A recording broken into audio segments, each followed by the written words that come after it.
হান্নান মাসুদকে কারণ দর্শানোর নোটিশ দেওয়া হয়েছে যে তিনি ৩ জন যারা আটক ছিলেন মব সৃষ্টি করতে গিয়েছিলেন তাদেরকে আটক করেছে তাদের ছাড়ানোর অভিযোগে। বিষয়টি গণমাধ্যমে না আসলেও কি এনসিপি এই কাজটি করতো, তাকে সতর্ক করতো? না, এটা গণমাধ্যমে আসলো কখন? গণমাধ্যমে আসার আগে আমরা গতকালকে এটা ইস্যু করেছি এবং তার আগে তাকে উনি যাওয়ার সাথে সাথেই গণমাধ্যম সেটি লাইভ করেছে। হ্যাঁ, তো এটা না গণমাধ্যমে আসছে বলেই তো আমরা জানতে পেরেছি। ধরেন এটা গণমাধ্যমে আসে নাই, তিনি এটা করে ফেলতে পেরেছিলেন, আমরা আনঅ্যাওয়্যার, তাহলে আমরা কিভাবে ব্যবস্থা নেব? ফলে আমাদের জানতেই হবে, কোনো না কোনো ফরম্যাটে জানতেই হবে। জানার কারণে আমরা আমাদের উনি শীর্ষ 10 জনের একজন, কিন্তু আমরা সেজন্য তাকে স্পেয়ার করি নাই যে এটা তো একটা বাজে নজির আপনি। এবং এখানে দায় ওই ডিএমপি কমিশনারকেও নিতে হবে। ডিএমপি কমিশনার যেহেতু এই ছেলেগুলোর ব্যাপারে অন্য চাঁদাবাজির অভিযোগ আছে, আমরা সেটা দেখেছি এবং এই সত্যতা আছে, কিন্তু এই ঘটনায় তাদের বিরুদ্ধে কোনো মামলা নাই। এই কারণে তাদের নিয়ে ওই সময় তারা যে আচরণ করেছে তাদেরকে পুলিশ ধরে ঠিক কাজই করেছে, কিন্তু এরপরে পুলিশ এদেরকে রাখাটা তো পুলিশের জন্য বার্ডেন। এই কারণে পুলিশ মানে ওই যে ডিএমপি কমিশনার হান্নানকে অনুরোধ করেছেন। কিন্তু আমাদের প্রশ্ন হচ্ছে যে আপনি হান্নানকে কেন অনুরোধ করবেন? হান্নান তো এর জন্য দায়িত্বপ্রাপ্ত না, আপনি তার জিম্মায় কেন দেবেন এবং হান্নান কেন যাবে? এই কারণে আমরা হান্নানের কাছ থেকে এটার সুস্পষ্ট জানতে চেয়েছি এবং যেটা তাকে ইস্যু করা হয়েছে শোকজ, এটা একটা ভালো, আমরা দেখাতে চাই যে আমাদের দলের শীর্ষ পদে থাকলেও আপনি এটা থেকে বেঁচে আসবেন না। কিন্তু আমি এটা একইভাবে আহ্বান জানাবো বিএনপিও, গতকালকে যে দুদু সাহেব যে বক্তব্য দিয়েছেন চরমভাবে রাজনৈতিক শিষ্টাচার বহির্ভূত একটা বক্তব্য, এই জন্য বিএনপিও তাকে প্রকাশ্যে জবাবদিহির আওতায় আনবে, একটা শোকজ করবে অন্তত। জি, একটু যেতে চাই জনাব শহীদুল আলম বাবুল।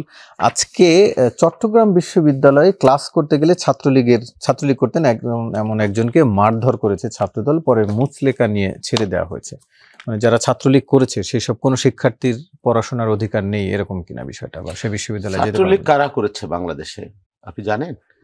ঢাকা বিশ্ববিদ্যালয়ে আমার 1000 সহকর্মীকে রক্তাক্ত ক্ষতবিক্ষত করা হয়েছে, আবু বকরকে হত্যা করা হয়েছে, তারপরে যে বিশ্বজিৎকে হত্যা করা হয়েছে, তারপরে বুয়েটের আবরার ফাহাদকে যেভাবে হত্যা করা হয়েছে। ছাত্রলীগের খুব কম ছেলেই আছে যারা খুব ভালো ছেলে বা অন্যায় করে না, অপকর্ম করে নাই। হয়তো আমি জানি না আপনি চট্টগ্রাম বিশ্ববিদ্যালয়ে যেটা বললেন, যদি কোনো ছাত্রলীগ ভালো ছাত্রলীগ হয়ে থাকে, আমি জানি না কম্বলের ভিতরে পশম বাইসে ভালো কারে পাওয়া যাবে। ছাত্রলীগ আওয়ামী লীগের কেউ যদি হয়তো তাও নাই মনে করতাম, ছাত্রলীগ করেছে। হ্যাঁ, তারা সেই দায়িত্বটি বিএনপি নিল কিনা, ছাত্রদল নিল কিনা? কেন নেবে বিএনপি? শুনুন, এই সমস্ত বিষয় হয় কি, যখন একজন বিশ্ববিদ্যালয়ে ক্লাসমেট বলেন তাকে পরীক্ষা দিতে আসতে দেয় নাই, যে হয়তো এই ঘটনাটা ঘটিয়েছে তাকে হয়তো পরীক্ষা দিতে আসতে দেয় নাই, তার একাডেমিক লাইফ শেষ হয়ে গেছে। হ্যাঁ, যার কারণে সে আবেগের বসে এইগুলো তো ঢাকায় বসে ওই যে হান্নান মাসুদ স্ট্যান্ডিং কমিটির এনসিপি বলা যায় 10 জনের একজন, হ্যাঁ মানে নীতি নির্ধারণ কমিটি এক লোক, সে থানায় চলে গেছে। এরা সারার্থ সাজেরা বলছে, চমৎকার বলেছে যে ডিএমপির কমিশনারকে জব দিতে আনতে অবশ্যই আনতে হবে।